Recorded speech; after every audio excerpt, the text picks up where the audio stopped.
Aimless Gypsy. Alright, so a few different people asked me to make this video in the last few years of doing vAS, so here I am. This is my OT guide. So I got Jimmy in the party as well, if you want to say hi, Jimmy. Stop. So, in the best company while I do this. Okay, so just to get started, I've got a video here. So this was on EU. First things first, if you're on OT, on the bridge, you can see me doing it here. You could hit rapids for people. Another thing is you can deactivate your Spalder and then just activate it once you get to the gate and pop a pot. You could also just keep it activated. When you pop your pot, you'll probably get all your stam back anyway.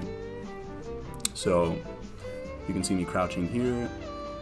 Right off the bat, I wait for the tank to actually pull, and then I'll drop my colo. So you want to make sure that the colo's dropped in combat, so that if you're wearing Saxleel or War Machine, you'll actually give the buff to the group, because it won't be given if it's not in combat. And let's see. So okay, first two casts after colo are usually just Echoing Vigor. That way you can get PA to people as soon as the fight starts.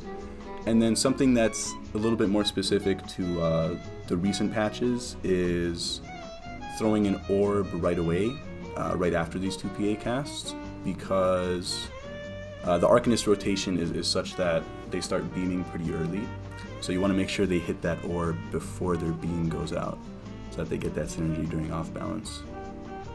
Okay, so after you do those two things, I don't have them slotted in this run, but sometimes you'll also have like Agony Totem, or obviously I have Boneyard there, but I didn't cast it here. You can cast those synergy skills as well, for the same reason as Orb. People just hit the synergy early in the fight. Synergies deal really big damage, so throwing out synergies is pretty important as an OT. And then you just kind of drain while he's jumping. You also have some more PA to re-upload, or re-up. Then you have an orb right here going into first kite. So the synergy cooldown will be over by the time, like right when first kite starts. So all the DDs are going to be on the tail waiting for that orb, for their resources and for their damage. So that's important to throw. During first kite, I usually like to go to that lane 9 area right there. I'll rewind it a little bit. That's probably the safest spot, so that you don't run anyone over. And you can keep your Vampire Drain if you go down there. So redo your PA just before kite starts, throw your orb, so that everybody has their buffs. Then go to lane 9. And you can Vamp Drain there. You can probably also sit in a safe spot, which is right under Ohms. I could probably talk about that later in the video. So here, Lothus spawns. The actual mechanic of the game officially is he spawns at when Ohms hits 90%. So like back when vAS came out, he would pretty much spawn at 90%, except now you deal so much damage in the trial that he's actually, as you can see here, he comes out at pretty much 68 in this group. And so really he's always going to spawn once Ohm starts his first jump. And oftentimes now, again, that'll be like after another 30 seconds. So I actually went up there and taunted him with Pierce Armor. What that does is it allows you to, if you're standing there and kind of spamming it, like poking him, you can taunt him before he casts his first light attack, and that way the first light attack is casted on you. That's a measure that you can do always just to be safe, because otherwise you can risk him light attacking another group member, which isn't a big deal, but if the DPS is fragile or if the heals are kind of lacking, then a light attack during Ohms' big jumps could result in a death.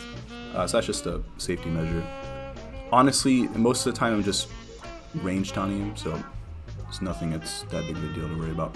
Oh, one other thing is when Lothus spawns, so it's pretty much one of his first things he's going to do is actually teleport. So he'll spawn in that spot back there, which is by back exit, and sometimes that first teleport of his is really delayed. So what I do is I'll actually not stack him right away. Just leave him there until he makes his first teleport. Like here he teleported to front entrance. And now you can start to stack him. So you see I'm running to pretty much front exit, which is just across, so that he can run into tail. Alright, and then the next thing here, as you can see when he's on tail, he actually, oh, there's a funny sound effect. He actually casts his cone. So he's going to teleport and then do a cone. Sometimes what he might do is he might do bolts before this first cone. It's more often he'll do the cone, so it's pretty rare he does bolts first. But the way you know that he does bolts first is you kind of count his light attacks. If he does a certain amount of light attacks before casting this cone, then that means he's going to do a bolt really quick before he casts that cone. And what I mean by bolts is the interruptible. So most typically he'll do his cone and then the interrupt, so you'll see I bash him here. Sometimes he'll do the interrupt just before the cone. I don't know exactly how many light attacks it is. I just kind of have the feel for it, which you'll also get once you start OTing a lot. So here, as you can see, Thelms came out. I'll just rewind it a little bit. Again, if you're working with a really slow group, which, I mean, in these days it's like hardly even possible, but he officially comes out at 75%. Ohms is at 59% right now. So in a fast group, nowadays, Thelms will come out like, you know, during this breath that Ohms is doing, after his second set of jumps. Or he'll come out even a little bit after this. If your group is moving really fast, Thelms can come out like during Ohms' third jumps. Anyway, Thelms comes out at front exit, so you can see on my left here. So he just spawned. You want to make sure to be there to taunt him or have a line of sight on him when he does spawn, and taunt him as fast as you can. Otherwise he'll light attack a lane 8 DD or the tank heal back there, which isn't good. Because if they go to the tank heal, yeah. Do you think a hot dog is considered a sandwich? Oh man. Well, I mean, you probably have to go by the definition of a sandwich. I mean, that's pretty random, but it's bread, meat, bread. So consider like what is a hot dog? Okay, then I would say, listen, the mathematician in me would say that by definition, a hot dog is a sandwich. Then, I mean, you got to work in your space of definitions, obviously. So that's right. I would say it's probably a sandwich. Yeah. Bet. All right, that's a random one, but thank you very much, Jimmy. So let's see, what was I saying here? Something about I think we were on the topic of, oh yeah, Thelms. So if Thelms does chase the tank healer, then what you have going on is the tank healer can drag them, way back there by the lamppost, sort of waste your time. So if he hits a DD, then their DD is maimed. So if you want to do like a really serious score push or just have a really good trial time, DDs getting maimed or even dying due to just damage from Thelms is obviously not ideal. So taunt him right away. As you can see right here, Lothus ports to back entrance. So I do want to comment on this. So I taunt Thelms, and you can see I immediately go to tail. Because if Lothus has been out for about 10 seconds or more since his last spawn, or since his last teleport, maybe 15 seconds, then you should have that internal timer in your head to realize that, oh, he's about to port pretty soon. So when he's about to port, I would say try your best to be on tail. What that allows you to do is it allows you to react properly to interrupt him in case he does bolts right after he teleports. And so if you're caught somewhere in the back of the room, and let's say he teleports to like front entrance, then because of the way Ohms' hitbox works, namely with his tail really messes up the hitbox, and he's always swinging that tail around, you won't be able to get to the interrupt in time. And if Ohms is about to jump, then that's a really big problem. If you have bolts out during jumps, then your whole group can wipe. So what's going to happen here is I'm going back to mid. I realize he's about to port, so I'm actually pretty much right up on him, but you see me back up a little bit here. And the other thing is not only being ready for the teleport, but also knowing how to track him to see where he's teleporting to. So there are two things with that. One being audio cues. You can hear Lothus speak when he teleports, and you can hear his mist trail that he leaves behind. You can hear it sort of whooshing past you. And so here, you could hear him in back entrance. I don't have the audio on. But then there's also the visual cue. So there's the mist right there. Let's see if I can get it here. So, okay. So maybe if we, actually I don't know how to slow this down, but I'll try to pause it. So okay, so he's about to port here. Okay, so see he's disappearing here. Now watch, if you can see the cursor, watch over here, just to the left of this Sork pet. So there's the green mist. So the green mist appears when he teleports, and then it's going to track his movement. So I can see it moving towards back entrance. So Lothus always moves to front entrance, back entrance, or front exit and back exit. It's random. So here he went to back entrance. I turn immediately to him because that interrupt right there is going to happen as soon as he spawns. Okay, so you can see Felms jumped there. That's another thing to talk about here. So,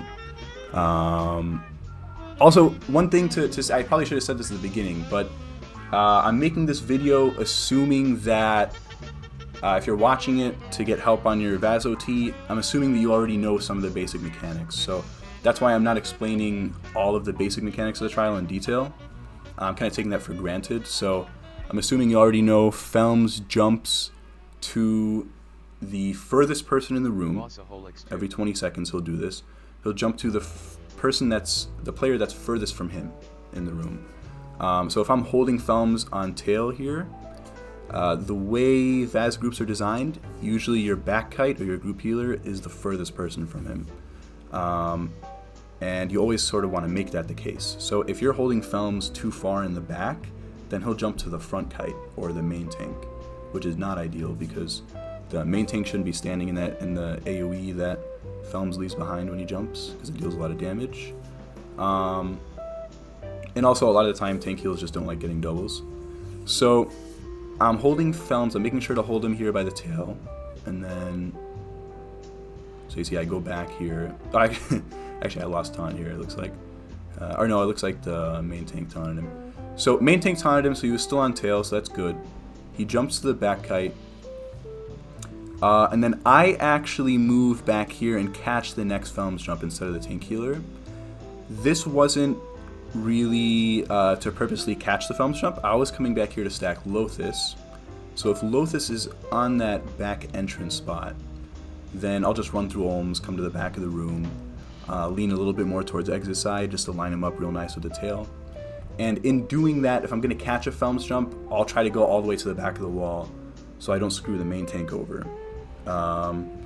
If I stopped a little bit short, maybe about like, I don't know, 4 meters in front of where I'm at, then main tank could have had to be stuck with that Felms AoE. Okay. One little comment here, especially on like a slower run, you could use this to your advantage if you're stacking minis and trying to kill minis. You can see Lothus is about to interrupt here. It's got 2 seconds on the timer. I'm making sure to align myself here, as you can see with my player, to interrupt Lothus into Olms, because when you interrupt Lothus, he gets staggered back a few feet. So I'm going to use that to my advantage to actually gain a better stack. So you can see there he's interrupted, pushed into Olms a little bit. Then here we have Olms jumping, Felms coming back into group. And otherwise, it's, What's up, Longo? Oh, Longo into the chat. Look at that. How's it going, Longo? We're recording, what's it called? An OT. What the fuck is this? Are you giving a lecture? Yeah. So, to Jimmy? No, Jimmy's just in here. Oh, okay. Yeah, but this is gonna go on my YouTube, so we'll have you on my YouTube. Yeah, I think that's a good POV. Yeah, so, anyway, I'll just continue just because I don't want this to be too long. So, here we can see Lothus ported. Oh, another thing to keep in mind, when Lothus ports, he leaves behind, excuse me. Thank you, Longo. For the voice crack. I need to drink water. I'm trying not to drink too much water, but I came onto this call a little too thirsty. Okay. So, he leaves behind a little poison AoE, as we can see. Let's see here. Okay, so he's going to port right after this this cone here. So he leaves behind a poison AoE right there. Once he ports. There you go. So you can see it popping up in the bottom left. You want to make sure that he's stacked pretty much on tail and not too deep into Olms. That if he's stacked too deep into Olms, like I kind of did right there, then you can drop that AoE onto the main tank, which is not ideal. Alright, so here we're doing a kite. Also, keep in mind I have the kite lanes over there on the right side of the screen. That's actually drawn by Jimmy. So there we go. So we bash Lothus. So really, that's the main gist of the fight. Maybe one other important detail that comes to mind. Actually, I have my notes here too, so I'll double check those. But another detail with Lothus is that of all the mechanics that he does, which are his teleport, the interruptible, his cone, the interrupt is the highest priority. So if he's got, and they're all on a timer, so he's going to do an interrupt every, I don't know how long. He'll teleport every, I don't know how long. It's like roughly 15 seconds. And Why is it frozen? oh no, I just paused it just to talk about it. Oh, okay, my bad. So, no, you're good. So if he has, like, for example, bolts and cone, and they both ran out, then he'll always do his bolts first. So you have to interrupt him first. What that also means is if he goes into a cone mechanic with, like, let's say 1 second left on his interrupt, that means that his interrupt timer will have ran out while he's channeling his cone. So that also means that if somebody outranges his cone, he will actually go straight into an interrupt mechanic before doing whatever else he does next. So also, if you do an immediate outrange, then oh, here we go. T-Bone joined the. What's up, T-Bone? chat. How's it going, That's T-Bone. What the fuck? Yeah, boy. Oh, this is great. T-Bone, I'm recording a video right now, by the way, just to let you know. Yeah, this is live. Yeah. What? Yeah, for an OT POV. So actually, what I'm gonna do is I'm gonna put. You can't hear anything, Meat Guzzler? Yeah, I put T-Bone's volume down just for myself. Just because I know he's gonna shit talk ESO while I record this. So anyway, and if you guys want, if he's asking you guys stuff, I'll just put your volume down just a little bit. Anyway, I just want to wrap up really quick. So anyway, so if somebody, you can also immediately outrange a cone. So if Lothus just puts out his cone and you're already at the edge of it and you back up a little bit, that's like an auto outrange. You outrange it too quick and then he'll channel another cone. So if his bolts ran out while he was in that second of trying to cast that cone, then he's going to go straight into an interrupt before he tries to recast his cone. And that's why oftentimes if you're in a vAS group, you'll hear people calling out ranged, just to let the OT know that. Yeah, I don't call that. Yeah, to call it out, and then I he'll don't. know to bash. Okay, so I think that's most of the details that I can think of off the top of my head. I have the notes here, but anyway, Longo's also in the chat. I don't know if you have something. I'm gonna look at. Can you shout out my mag sorg, please? Yeah, carry class or backspace. It's a very good sword. Baze orders rat. Yeah, if you ever see that in your group, then you know you're in good hands. So, let's see. Oh yeah, one other thing. Just a little thing here. Don't move to Lothus too much when he does his new port. New port. I meant to say, if he just ported, don't immediately move to him. That's something that OTs do often, and if you're doing a pull where you're not stacking Lothus, then it's going to be better to sort of just stay in mid, just to give buffs, give Spalder to the group, but also because I can hear you. Because if he's about to teleport again, then you don't want to be where he just was. You want to be in the middle so you can react to. You guys are talking, man. Where he'll be next. I don't even know what he's saying anymore. Oh, that's right. I have T-Bone turned down. I pay good money for this lecture. Let's see. So what else do we have?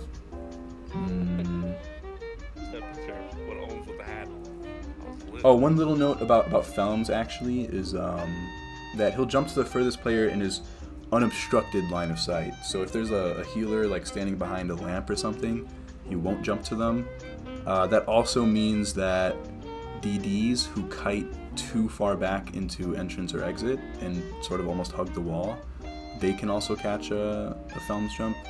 So if it's been close to 20 seconds that Felms has been in group, then you want to make sure he's really on tail. If you have him leaning towards entrance, he might jump to a player that's kiting too far back on exit. And even though that's their fault, just to do your best to avoid that situation, you can just keep him on tail. Okay, let's see. I know I had one in here that there's another voice crack, that I labeled as like a pet peeve. Oh, okay. This is one thing as a DD that can be a little annoying that a lot of OTs do. A lot of the OTs that I play with do this. So when you're throwing orbs, make sure to throw them during a damage phase and not during a protector.